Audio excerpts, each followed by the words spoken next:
हाँ बोलो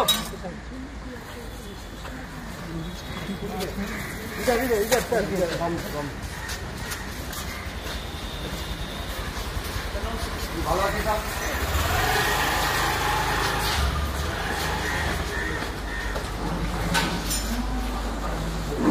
নিচে যাবে কোন ফ্লোরে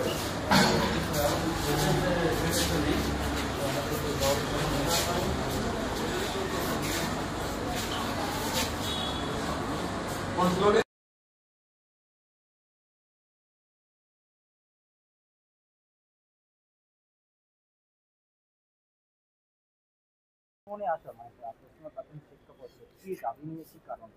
দেখুন যেভাবে পশ্চিমবাংলায় 2012 থেকে আর 2025 এর মধ্যে প্রায় 25,000 প্রাইমারি স্কুল ভ্যানিশ হয়ে গেছে, গায়েব হয়ে গেছে। চারটিখানি বিষয় নয়, এই স্কুলে কারা পড়ে?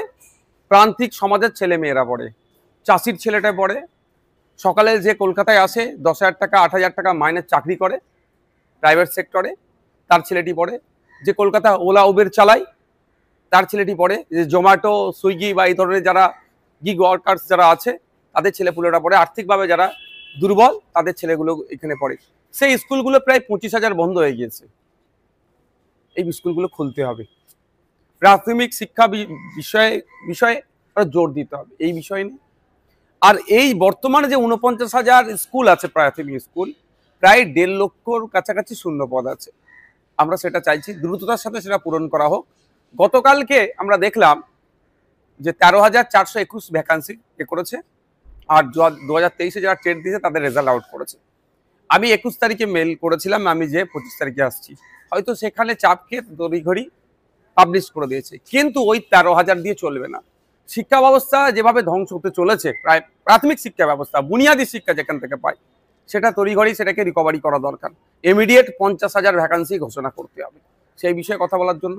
কারণ আপনারা জানেন আমাদের গৌতম বাবু যখন চার্জ নিয়েছিলেন তারপরেই প্রেস করে অনেক কথা শুনিয়েছিলেন, ভালো লেগেছিল আমাকেও ভালো লেগেছিল। কারণ আমি যখন আমার ইউনিভার্সিটির বন্ধুরাও এখন অনেকে চাকরি পায়নি, ওরা বিভিন্ন প্রিপারেশন নিচ্ছে, তাদের কথা অন্তত ভেবেছিলাম যে বছরে বছরে নিয়োগ হবে, বছরে দুবার নিয়োগের গল্প শুনিয়ে উনি বলেছিলেন 50,000 রেড সিট ভ্যাকান্সি রেডি আছে, শুধু অনুমোদনের অপেক্ষা, সেগুলি জানতে এসেছিলাম।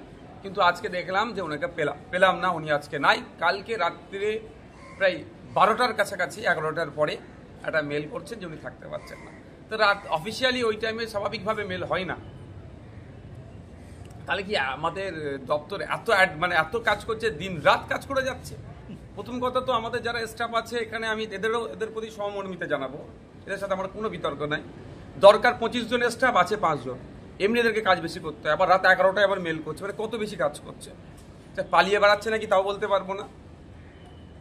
আমি তো এসে জিজ্ঞাসা করতাম যে আপনি মিডিয়ার সামনে গল্প শুনিয়েছেন, বলবো এখন যে বছরে দুবার টেট হবে নিয়োগের গল্প শোনাচ্ছেন এই মর্মে, 50,000 রেডি আছে অনুমোদনের অপেক্ষায়, হ্যান গল্প শুনেছেন। আপনি এখন 13,421 দিচ্ছেন। যারা 2022-এ টেট দিয়েছে সেই 2017-এর পরে তারা সুযোগ পাচ্ছে, তাদের দুরবস্থার কথা। তো ইমিডিয়েট 50,000 ঘোষণা করতে হবে ভ্যাকেন্সি, এই নিয়ে আলোচনা করবার জন্য তিনি এখন আজকে ছিলেন না, তবে আমি পরে আবার আসবো। একটা জিনিস দেখা যাচ্ছে যে আজকে এখানে যিনি চার্জে ছিলেন, মানে উনি যাকে অ্যাপয়েন্ট করে গিয়েছিলেন, সে অফিসারের সাথে কথা বললাম, আমাদের ডেপুটেশন ওখানে দিয়েছি। আজকে দেখা যাচ্ছে যে সল্টলেক জুড়ে যারা চাকরির প্রার্থী এবং পরীক্ষার্থী তাদের একাধিক বিক্ষোভ রয়েছে, রাস্তায় বসে বিক্ষোভ দেখাচ্ছে তারা। আমি একটা কথা বলি, যদি মনে করে রাজ্য সরকার এই 13,421 সীমাবদ্ধ রেখে দেবো, এই পুজোর শরদ উৎসব এই সময় আমি কোনো মিটিং মিছিলে যাব না, এই মিটুক রাজ্য সরকার, কিন্তু এটা আমরা কিন্তু ছাড়ে কথা বলবো না। কারণ এখানে 2-3টে ফ্যাক্টর কাজ করছে। একটা হচ্ছে স্কুলগুলোকে বাঁচানোর ফ্যাক্টর, দ্বিতীয় হচ্ছে যে সমস্ত ছেলেগুলো পড়াশোনা করলো, মেধাযুক্ত, টেটে পাস করলো, তাদের বক্তব্য কি মেধার ভিত্তিতে নিয়োগ করা হোক, তাদের পরিবার বাঁচবে। শুধু তাদের পরিবার বাঁচবে না, ওই পরিবারটা বাঁচলে তার পাশের পরিবারটাও বাঁচবে। যদি 50,000 হয়, 50,000-এর জায়গায় 1.5 লক্ষ পরিবার উপকৃত হবে, প্রায় 15 লক্ষ মানুষ এই জায়গা থেকে উপকৃত হবে। কেন হবে না? সরকারটা কেন আছে? সরকারটা মানুষের ভালোর জন্য সরকার তৈরি হয়, সরকার ব্যবসা করার জন্য নয়। সরকার বেসরকারিকরণের দিকে ঠেলে দেবে এই জন্য সরকার তৈরি হয়নি। স্কুলগুলোকে বন্ধ করে বেসরকারি করাচ্ছে যে চক্রান্ত চলছে, এটা আমরা হতে দেবো না। আমি আবারও বলে যাচ্ছি, এখানে মিডিয়ার মাধ্যমেও শুনতে পারবে, আইবি ডিআরবি লোকজন আছে, তার মাধ্যমেও আমি শোনাতে চাইছি। পুজোর পরেই আমরা একটা দিন অপেক্ষা করব।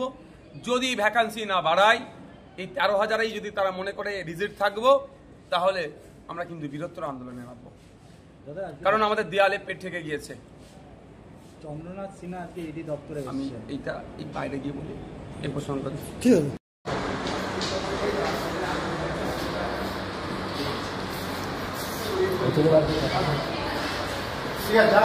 না ভালো থাকবেন না। জল দিয়ে দেন না। লাগবে না।